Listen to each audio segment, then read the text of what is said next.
Assalamualaikum warahmatullahi wabarakatuh. Halo milenial Sumatera Barat. Saya Audi Joinaldi, Wakil Gubernur Sumatera Barat. Sebagai bentuk apresiasi kepada milenial yang memiliki ide atau inovasi, atau milenial telah memiliki bisnis di wilayah Sumatera Barat, akan dilaksanakan kompetisi Bisnis Entrepreneur Sukses Challenge Sumatera Barat batch ketiga tahun 2022 sebagai lanjutan dari kompetisi bisnis ESC Sumbar batch 2 tahun 2021.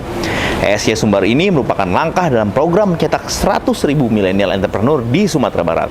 Kompetisi kewirausahaan ini memberikan kesempatan kepada milenial Sumatera Barat yang berani berwirausaha untuk memperoleh hadiah total puluhan juta rupiah dan mentorship, serta mewujudkan dan mengembangkan ide-ide bisnis yang kreatif dan inovatif. Jadi saran saya, action mulai dari sekarang, ajak teman-teman yang lain daftar dari sekarang. Insya Allah ini menjadi salah satu jalan menuju kesuksesan teman-teman semuanya. Makasih, Assalamualaikum warahmatullahi wabarakatuh.